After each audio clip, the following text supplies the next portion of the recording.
자, 우리 오늘은 출애굽기 하나님 말씀 보도록 하겠습니다. 출애굽기 강의 첫 번째 시간으로 1장 1절에서 9절까지 말씀. 야곱과 함께 각각 자기 가족을 데리고 애굽에 이른 이스라엘 아들들의 이름은 이러하니 르우벤과 시므온과 레위와 유다와 이사갈과 스불론과 베냐민과 단과 납달리와 갓과 아세리요. 야곱의 허리에서 나온 사람이 모두 70인이요 요셉은 애굽에 있었더라. 요셉과 그의 모든 형제와 그 시대의 사람은 다 죽었고 이스라엘 자손은 생육하고 불어나 번성하고 매우 강하여 온 땅에 가득하게 되었더라. 요셉을 알지 못하는 새 왕이 일어나 애굽을 다스리더니 그가 그 백성에게 이르되 이 백성 이스라엘 자손이 우리보다 많고 강하도다. 아멘. 하나님 아버지, 요한복음의 말씀을 잠깐 중단하고 출애굽기 말씀을 오늘 보기로 원합니다. 하나님, 그 출애굽 전에 애굽에서 신음하고 노예 생활하던 이스라엘 백성들에게 임하였던 그 하나님의 말씀이 오늘 우리 이 시간 우리에게도 말씀하셔서 하나님, 우리가 새로운 소망을 가지고 새로운 나라를 기대하며 살아가는 그 백성들 되게 축복하여 주시옵소서. 예수님 이름으로 기도했습니다. 아멘. 출애굽기는 이제 우리 말로는 애굽에서 나왔다, 그런 기에 대해서 출애굽기입니다. 그래서 영어는 이제 엑소도스라고 이렇게 쓰고 있죠. 엑소도스가 이제 헬라어가 라틴어로 바뀌면서 뭐 엑소 나왔다라는 그런 뜻인데 내용이 이제 그런 내용이에요, 그죠? 그래서 우리가 이제 출애굽기 하면은 제일 생각나는 게 그 모세의 영화 있지 않습니까? 찰턴 헤스턴이 주연했던 10개. 세계적인 영화인 거죠. 우리가 너무 오래돼서 물론 지금 보면 약간 좀 조잡해 보이지만 그 CG나 이런 게 그거 워낙 유명한 거죠. 그래서 출애굽기 하면 이제 이 홍해를 가르는 이제 그거가 가장 연상이 되는데, 근데 그거는 뭐 이제 그것도 맞고요. 근데 사실은 이제 출애굽기 전체 해석은 하나의 그냥 사건이에요. 일부. 그게 전부가 아니고 출애굽기에는 사실 더 중요한 내용들이 훨씬 많이 있어요. 그래서 이제 이 명칭이 이렇게 되는데 원래 히브리어 성경은 창세기 때도 말씀을 드렸지만 히브리어 단어로 가장 제일 앞에 나오는 단어가 그냥 제목입니다. 부사나 이제 접속사 이런 걸 빼고 명사가 이렇게 나오는 거에 대해서. 그래서 히브리어의 어순상으로 이름은 이게 제일 앞에 나와요. 우리는 요게 거의 끝에쯤 나오죠. 1절에 아들들의 이름은 이러하니. 근데 히브리어로 읽으면 이제 이렇게 되는 거예요. 이러하니 그 이름들은 이런 식으로 나옵니다. 이름이 제일 앞에 있습니다. 그래서 쉐모트라고 발음하는데 그게 원래 이제 히브리어 성경의 제목입니다. 그러니까 가장 제일 앞에 나왔으니까 이름으로 정하기도 했지만 근데 나름의 의미가 있죠. 거기서 강조하는 게 있겠죠. 그래서 그 첫 단어가 상징하는 거, 의미하는 것이 좀 있다. 우리가 생각해 볼 수 있고요. 그래서 반면에 이제 창세기는 원래 이제 제네시스, 이것도 이제 영어 이름이고요. 우리 성경에 이제 태초에 이렇게 하는데 이건 똑같이 어순상 그렇게 나와 있어요. 히브리어도 브레시트라는 단어로 태초에 이런 뜻으로 나와 있어서 그게 제목입니다. 그래서 이름들 이게 제목인데 그러면서 이제 아까 읽었듯이 야곱의 12 아들에 대한 이름을 쭉 나열하고 있죠. 그래서 우리가 출애굽을 이제 보면서 다 그런 건 아닌데 출애굽기에 나오는 여러 이름들이 있습니다. 또 지명의 이름들도 있고요. 어떤 사건의 이름들도 있고 그 이름만 들어도 그러니까 뭔가 바로 뭐가 딱 생각날 수 있는, 연상되는 모세라는 이름을 딱 들으면 물에서 건짐받은 자, 우리를 구원한 자, 우리도 물에서 건짐받는 자가 되기, 이런 식의 우리 연상이 이제 될 수 있는 거예요. 그리고 또 하나님의 이름이 나오잖아요. 중요한 하나님의 이름.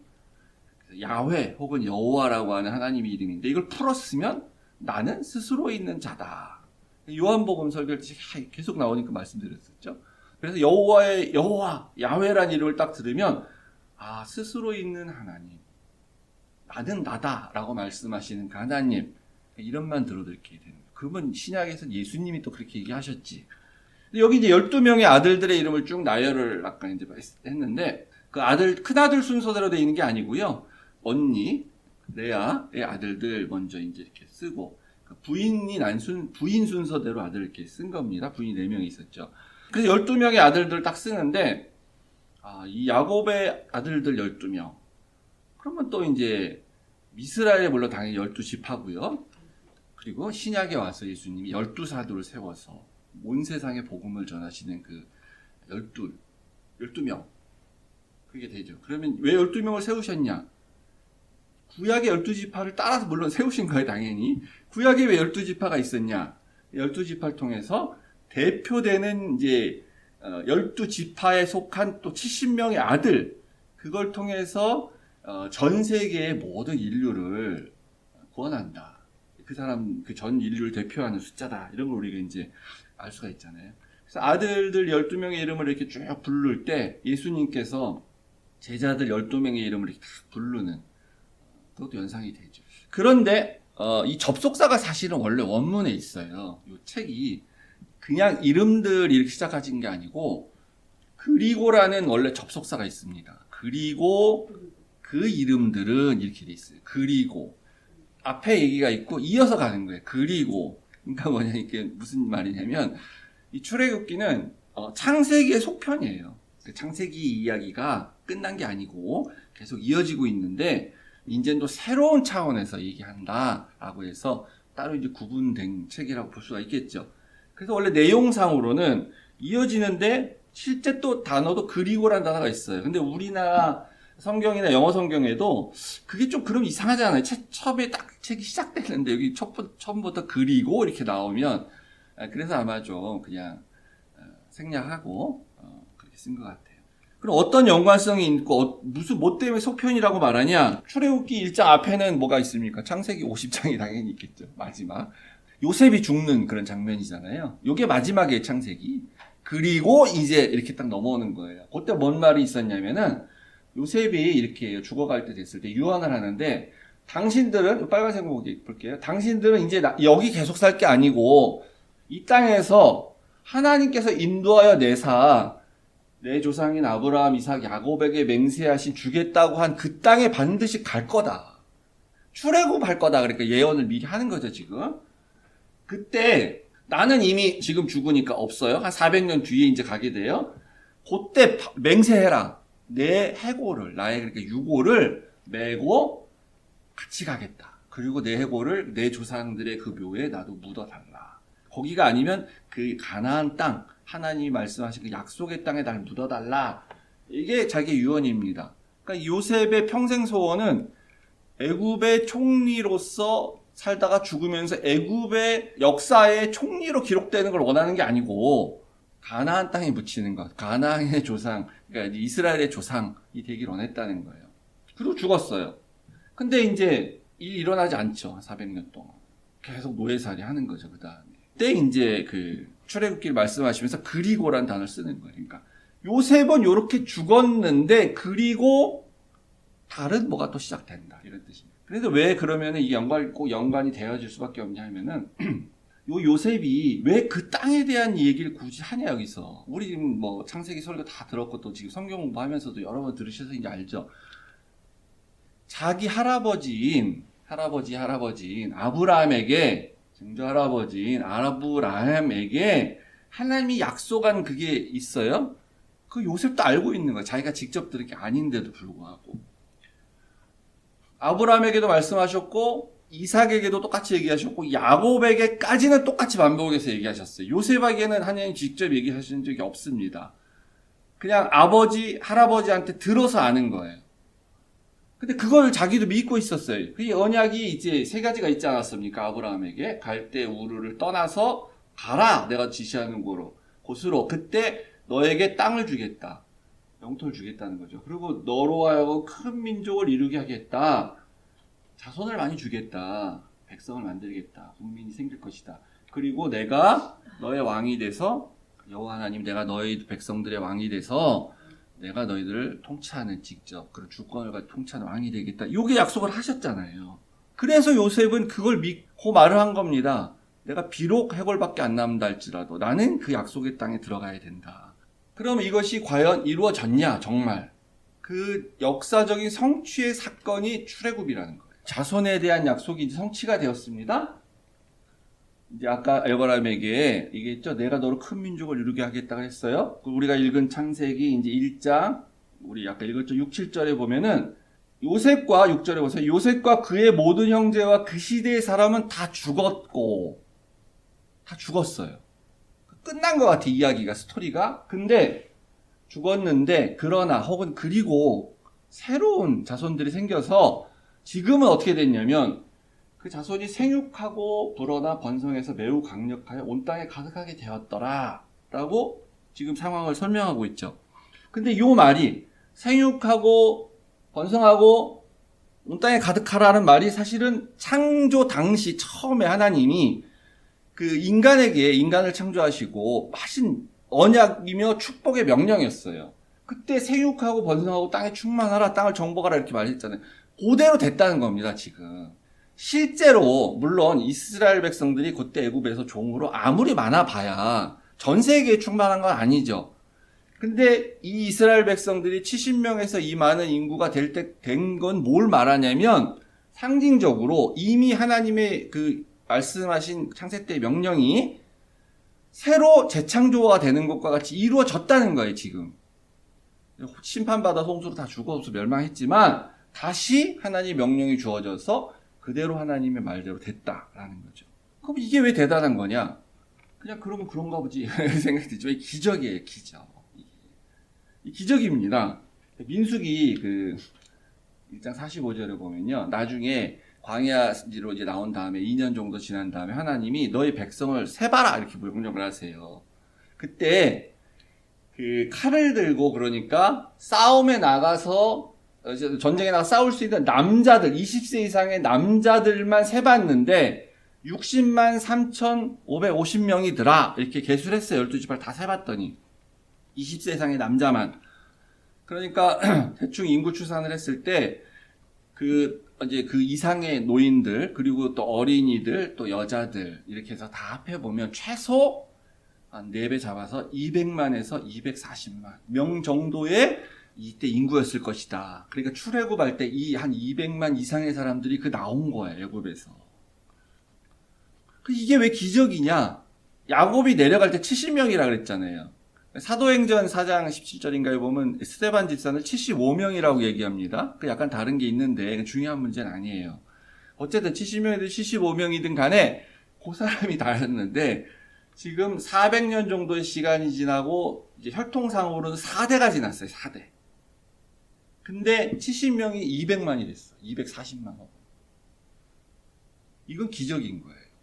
왜냐하면 전 인류의 인구 수를 이제 기록이 사실 없기 때문에 추산하는 건데 얼마의 지구상에 얼마나 사람들이 인구가 이렇게 살아왔나 증가해 왔나를 이렇게 정리한 표가 있습니다. 이거 보시면은 인구가 거의 늘지 않아요, 사실은요. 고대 사회는 말할 것도 없고 중세 때 와서도 요때 뭐 이렇게 조금씩 느는 거예요, 사실. 그러다가 한 1800년대쯤 됐을 때 폭발적으로 인구가 늘게 됩니다. 그 전엔 인구가 이렇게 안 늘어요. 당연하죠. 왜 그러냐면 전쟁 나면 또 죽죠. 그다음 전염병 한번 돌면 또 왕창 죽죠. 그래서 인구가 그렇게 늘질 않아요. 전 세계적인 전 인류가 다 합쳤을 때. 근데 어떤 특정한 한 집안의 사람이 400년 만에 4대 만에 그것도 이제 70인 정도의 수가 약 240만 명이 됐다는 거는 그게 이제 기적이에요. 어떻게 이런 인구 폭발이 일어난다는 거는 이건 하나님이 어떻게 하시지 않고는 될 수가 없는 이 자체가 기적입니다.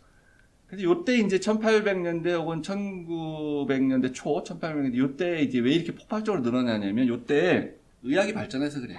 백신 이런 게 발명이 되고 페니실린 이런 게 발명이 돼서 영유아 사망률을 급격하게 낮추게 돼요. 그래서 인구가 저때 늘어나기 시작하는 겁니다. 그러니까 이게 있을 수가 없는 일이에요, 사실은. 이 일이 일어났어요. 그러니까 이게 하나님의 기적이고 하나님이 초자연적으로 역사하셔서 일어난 일이라고 우리가 보기 때문에 이게 어느 정도였냐면은 이제 이 본문상에서 보면 이집트 사람들이 봤을 때 아니 노예들인데 너무너무 막 사람들이 많아지는 거야, 계속. 똑같은 이집트의 환경에서 살았으면 힘들게 노역을 하고 살아가는 노예들이 인구가 적은 게 당연한 거잖아요. 풍요롭게 사는 이집트인들 인구가 더 늘어야지. 인구 증가율을 따라갈 수가 없는 거야.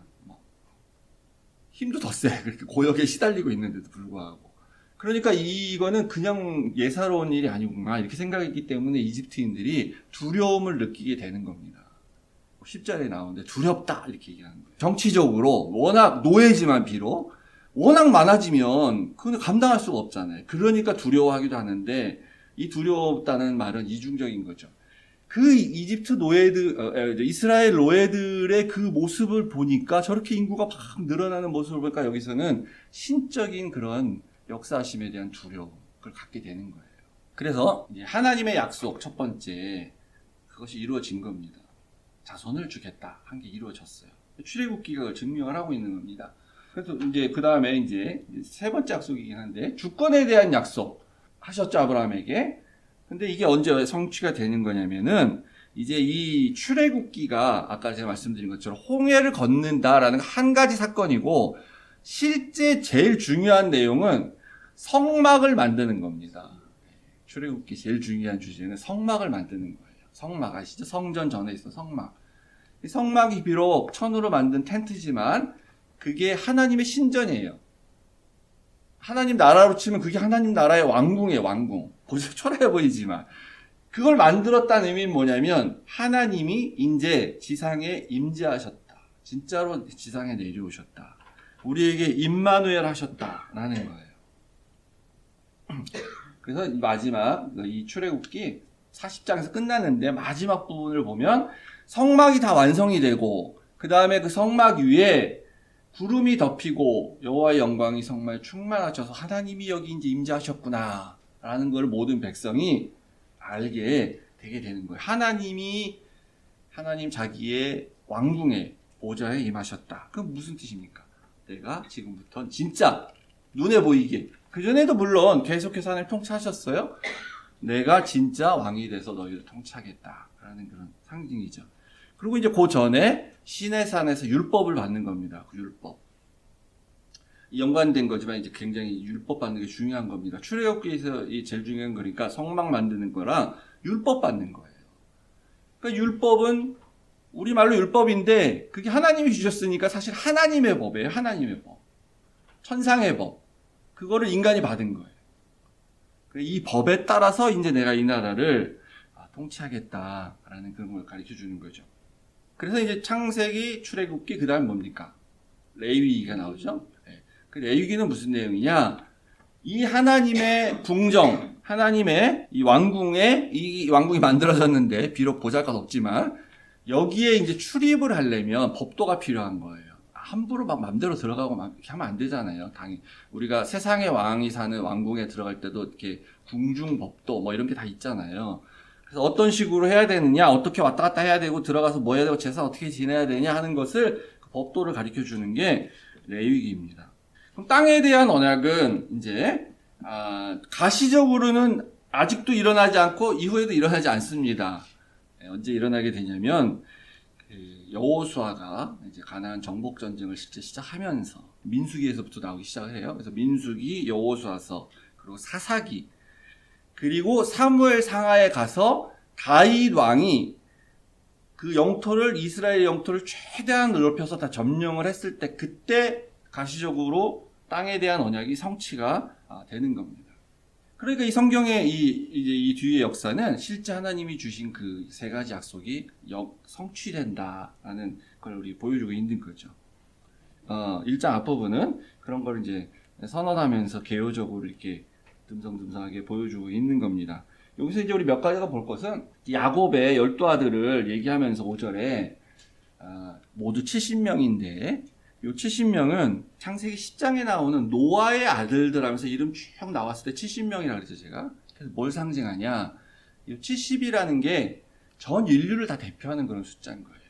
그래서 다시 야곱의 70인의 가족을 통해서 그 전에 노아의 자손들은 다 또 이렇게 이제 바벨탑도 건설하고 그러면서 이제 또 한번 심판받고 그랬는데 이 노아의 아들들 70을 통해서 전 인류에게 하나님의 구원의 소식을 다시 전하게 한다는 걸 상징하는 그런 순거예요. 야곱의 아들들, 자손들은 모두 70이요. 이렇게 말하면 될 거를 굳이 야곱의 허리에서 나온 사람이 이렇게 쓰고 있지 않습니까? 물론 이제 그 야곱의 허리에서 나왔던 건 야곱의 후손들이다라는 말을 하는 그 관용적인 표현인데, 근데 이제 요셉의 허리 이러면 그냥 그렇게 들으면 되는데 야곱의 허리에서 나온 사람, 그럼 야곱, 요건 좀 특별한 거죠. 왜냐하면 야곱이 허리와 관련된 사건이 하나 있었잖아요. 이 허리는 사실은 여기 허리인데 창세기 32장에 나오는 허벅지, 환도뼈, 그게 요 같은 말입니다. 허리라고 쓴 거예요. 하나님이 그 천사가 나중에 보니까 하나님이었죠. 야곱과 씨름하다가 날이 새니 나를 가게 하라 했을 때 야곱이 안 놓아주니까 하나님의 그 강한 손으로 야곱의 환도뼈, 허벅지 부분을 쳐서 이제 그 뼈가 이렇게 위탈했다 그러나요? 뭐 이렇게 하고 이렇게 쩔뚝거리고 평생 살게 되는 그런 일이 있지 않았습니까?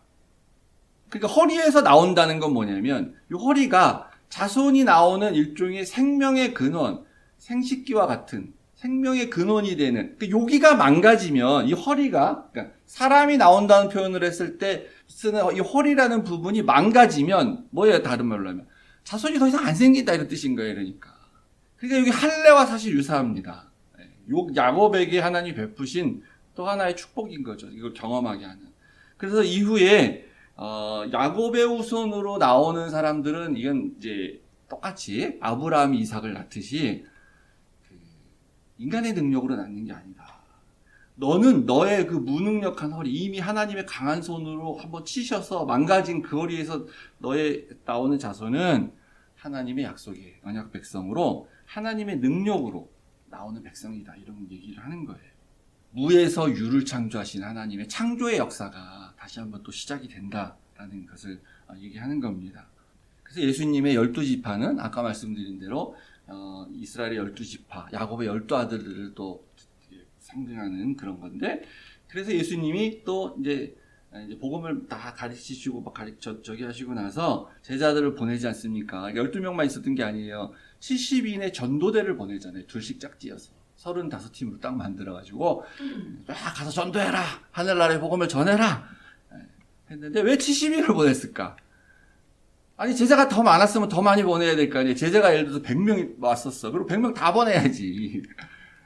70인이 아니라 더 많이 있었을 수도 있어요. 근데 성경이 70인을 보냈다고 하는 거는 똑같이 70인이 전 인류를 대표했던 것처럼 예수님이 이제 70인을 보냄으로 말미암아 전 인류에게 예수 그리스도의 그 복음, 하나님의 은혜의 선물을 전달한다, 알려준다, 그렇게 그런 뜻으로 쓰이게 되는 겁니다. 6절은 아까 말씀드린 대로 요셉과 그의 모든 형제와 그 시대 사람들은 다 죽었어요. 요셉이 죽었어. 그러니까 이제 뭔가 희망이 없어진 것 같은 그런 느낌 다 들지 않습니다? 들지 않나요? 이게 죽었다 딱 써버리잖아요. 죽었어. 이렇게. 예. 근데 여기도 원래 그러나라는 말이 사실은 여기 좀 있어요. 반의 접속사로. 근데 우리나라 말에서는 굳이 필요 없어서 뺐는지 모르겠지만 원래 히브리어는 있습니다. 그러나라는 뜻이 있어요. 여기 말이 있어요. 그래서 요 한 단어가 사실은 한 글자일 수도 있습니다. 이제 그 히브리어는 우리는 한 단어지만 히브리어는 한 글자일 수가 이제 하나의 단어가 되니까 요 한 단어가 한 글자가 있음으로 말미암아 바뀌죠. 이 죽음과 생명 사이에 이게 딱 있는 거예요. 죽었다. 그러나 그 자손은 생육했다, 번성했다, 충만했다 이렇게 놓여져 있습니다. 창세기가 이제 하나님의 태초에 하나님이 말씀하셨다. 그래서 생명을 만드시고 생육하고 번성하라 하셨어요. 그래서 생명이 이제 땅에 충만했어요. 물론 타락했지만. 근데 창세기의 끝이 요셉의 죽음으로 딱 끝나잖아요. 그죠?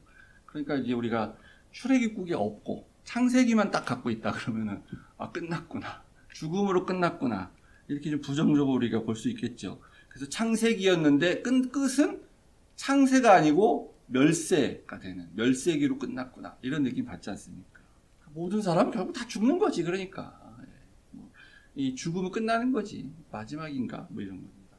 자기 민족을 구원했던 요셉이 살아있을 때 자기 민족을 구원했잖아요. 기근에서 구원한 거 아닙니까? 그게 이제 우리를 구원하는 것을 상징하기도 하는데, 총리로 있었을 때는 자기 민족을 구원해서 자기 가족을 구원하는 게 결국 자기 민족 구원한 건데, 총리니까 했는데 죽었어, 요셉이. 그럼 이제 아무것도 할 수 없지. 뭐가 있단 말이야, 그 다음에는. 안 되지. 근데 죽었지만 그러나 이스라엘 자손은 생육하고 번성하고 충만했다고 하면서 다시 창세기 1장으로 이렇게 돌아가는 거예요. 다시. 그러니까 이 말은 뭐냐면 다시 시작하는 거야. 새 시대가 열리는 거야. 하나님의 약속은 성취돼 반드시. 창세기에서 말한 거 없어진 거 아니야. 성취됐고 이제 다시 시작되는 거야. 그걸 우리가 지금 보고 있는 겁니다.